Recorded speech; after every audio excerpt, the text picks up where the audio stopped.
ওষুধ বাজারে নৈরাজ্য ঠেকাতে এবার তৎপর হলো হাইকোর্ট। খেয়াল খুশি মতো লাগামহীনভাবে ওষুধের দাম বাড়ানো বন্ধের নির্দেশ দিয়েছেন উচ্চ আদালত।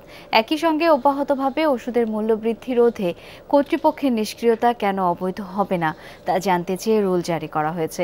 বিচারপতি মোস্তফা জামান ইসলামের নেতৃত্বাধীন হাইকোর্টের বেঞ্চ আজ এই আদেশ দেন। এলো বেক্সিমকো বন্ড 15% মুনাফায় সর্বোচ্চ হারে সবার উপরে। দাম নাকি অনেক বেড়ে গেছে। আমি সাথে সাথে আমাদের ডিজি ঔষধ প্রশাসনকে ডেকে বলছি এটা কমানোর জন্য। নতুন স্বাস্থ্যমন্ত্রী দায়িত্ব নেওয়ার পর থেকেই ওষুধের দাম নিয়ন্ত্রণ নিয়ে সরব হলেও আসেনি কোনো সমাধান, বরং দফায় দফায় বেড়েই চলেছে ওষুধের দাম। কোণঠাসা সাধারণ মানুষ। স্বাস্থ্যমন্ত্রী যখন ব্যর্থ, তখন ওষুধের এমন মূল্যবৃদ্ধিতে লাগাম টানার নির্দেশ দিলেন হাইকোর্ট।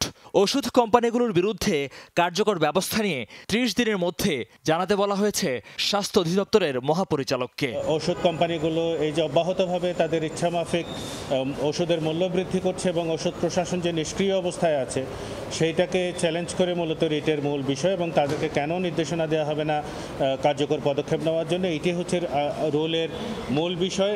ফার্মাসিউটিক্যালস কোম্পানিগুলোকে অনুমোদনহীন কাঁচামাল আমদানি বন্ধে নির্দেশ দেন আদালত। এমনকি অনুমোদন ছাড়া বিদেশি ওষুধ বিক্রি বন্ধের নির্দেশও দেওয়া হয়েছে। স্বাস্থ্য সচিব, ওষুধ প্রশাসনের মহাপরিচালককে এই আদেশ বাস্তবায়ন করতে বলা হয়। বিদেশি ওষুধগুলো কোনো রকমের কোনো বিএসটিআই কিংবা অন্য কোনো অর্গানাইজেশন তো বটেই, ওষুধ প্রশাসনের কোনো অনুমোদন ছাড়াই অনেকগুলো ওষুধ বিক্রি হচ্ছে। সেগুলো খুবই 2023 সনে যে ওষুধ সংক্রান্ত যে নতুন আইন হয়েছে সেই আইনের 30 ধারা অনুযায়ীও হচ্ছে সেগুলো শাস্তিযোগ্য অপরাধ। 2 সপ্তাহে ওষুধের দাম বেড়েছে 7 থেকে 140%। এমন শিরোনামে প্রকাশিত প্রতিবেদন সংযুক্ত করে হাইকোর্টে রিট করা হয়। কনজিউমার অ্যাসোসিয়েশন অব বাংলাদেশ এই রিটটি দায়ের করে। মহিউদ্দিন মধু, যমুনা নিউজ, ঢাকা।